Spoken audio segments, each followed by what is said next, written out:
श्री शिवाय नमस्तुभ्यम दर्शकों। वट सावित्री व्रत बहुत ही शुभ और मंगलकारी व्रत माना जाता है। पति की दीर्घायु के लिए इस व्रत को किया जाता है। आपको बता दें कि वट सावित्री व्रत वट अमावस्या और वट पूर्णिमा के दिन किया जाता है। वट सावित्री व्रत ज्येष्ठ मास के कृष्ण पक्ष और शुक्ल पक्ष दोनों में आता है, यानी कि अमावस्या के दिन भी वट वृक्ष की पूजा की जाती है और पूर्णिमा के दिन भी की जाती है। वट सावित्री व्रत रखने वाली महिलाएं कुछ तो अमावस्या के दिन वट सावित्री व्रत रखती हैं और कुछ वट सावित्री पूर्णिमा के दिन व्रत रखती हैं। आप लोगों को बता दें कि इस दिन पति की दीर्घायु के लिए कई ऐसे उपाय भी किए जाते हैं जो वट वृक्ष के नीचे बैठकर अपने पति की लंबी आयु के लिए किए जाते हैं। धार्मिक मान्यताओं के अनुसार भी वट वृक्ष के नीचे बैठकर सती सावित्री ने अपने पति सत्यवान को दोबारा जीवित कर लिया था। यमराज से उसके प्राण वापस ले आई थी। वट सावित्री व्रत महिलाएं सावित्री के समान अपने पति की दीर्घायु, मंगल कामना, अच्छे स्वास्थ्य और सुख समृद्धि के लिए इस व्रत को किया करती हैं। आप लोगों को बता दें कि यह सुहागिन महिला के लिए व्रत होता है और जिस तरह करवा चौथ का व्रत रखा जाता है उसी तरह वट अमावस्या और वट पूर्णिमा का व्रत रखा जाता है। इसे वट सावित्री व्रत कहा जाता है। आपको इस दिन कुछ नियम जरूर अपनाने चाहिए। वट सावित्री व्रत जो भी सुहागिन महिला इस व्रत को किया करती हैं उनके पति की दीर्घायु होती है, साथ ही उनका अच्छा स्वास्थ्य होता है। साथ ही जिस भी पति को अगर अकाल मौत आने वाली होती है तो इस व्रत को करने से उसके पति की लंबी आयु हो जाती है, अकाल मौत टल जाती है। आपको बता दें कि ज्येष्ठ अमावस्या और ज्येष्ठ पूर्णिमा को इस व्रत को रखा जाता है। व्रत रखने के नियम होते हैं वह हम आपको बता देते हैं। वट सावित्री व्रत के दिन आप सुहागिन महिलाएं ही व्रत रखें। कुंवारी कन्याएं या जिनकी सगाई वगैरह हो चुकी है वे इस व्रत को नहीं रखें। जो पतिव्रता नारी हैं वही इस व्रत को रखें। वट सावित्री व्रत के दिन आप व्रत का संकल्प सुबह ब्रह्म मुहूर्त में उठकर लें और स्नान आदि करने के बाद में स्वच्छ वस्त्र धारण करके व्रत का संकल्प लें। व्रत का संकल्प किस तरीके से लेना है वह हम आपको बता देते हैं। आप अपने हाथ में अक्षत के कुछ दाने रखें या फिर आप अपने हथेली पर वट वृक्ष का एक पत्ता और उस पर कुछ अक्षत के दाने रख कर के व्रत का संकल्प लें।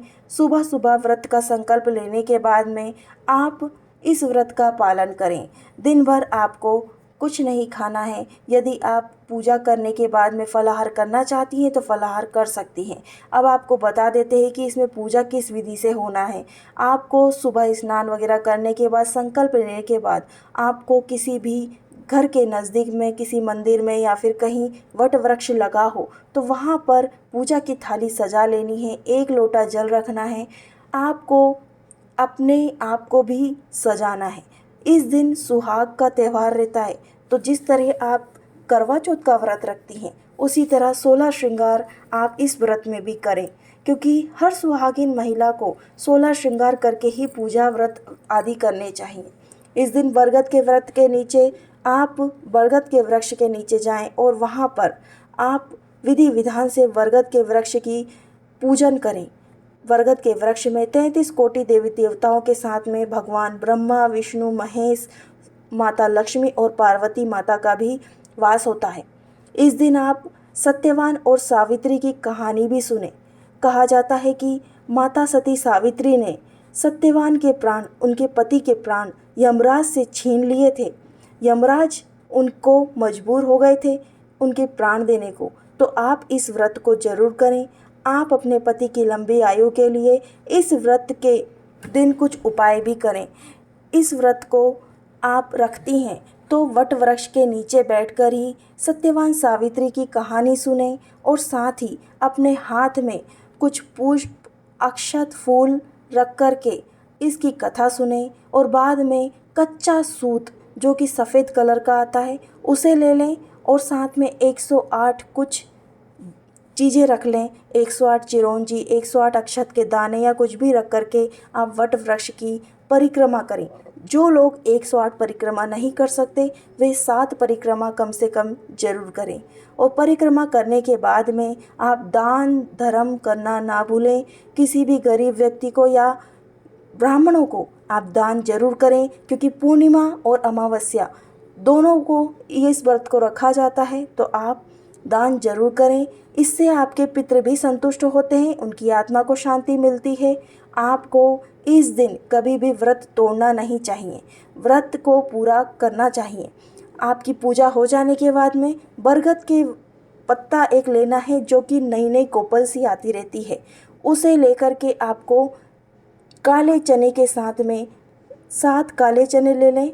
उन्हें आप निगल लें, निगल नहीं पाए तो चबा चबा कर खा सकते हैं, लेकिन नियम तो ये कहते हैं कि 7 चने और बरगद का छोटा सा पत्ता नई कोपल आई हुई रहती है, उसे आप निगल लें। और इसमें भोग खास करके बरगदे का लगाया जाता है, जिसे आप गुलगुले कह सकते हैं, मीठे भजिए कह सकते हैं। मीठे भजिए और पूरी का भोग लगाया जाता है। तो आप इस दिन वट सावित्री व्रत रखते हैं तो मीठे गुलगुले बना लें, उसे बरगदे कहा जाता है हमारे तरफ, तो आप खुद जानते होंगे आपकी तरफ क्या कहा जाता है, तो उनका भोग जरूर लगाएं।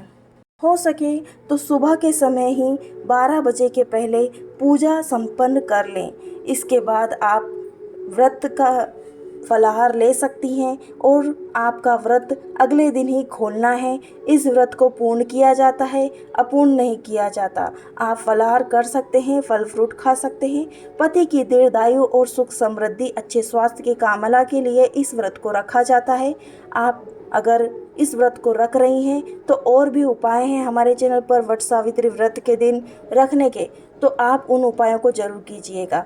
हमारे चैनल पर वट सावित्री व्रत की पूरी कहानी भी डली हुई है, उसे अवश्य सुनिएगा। मिलते हैं अगले वीडियो में। श्री शिवाय नमस्तुभ्यम। हर हर महादेव।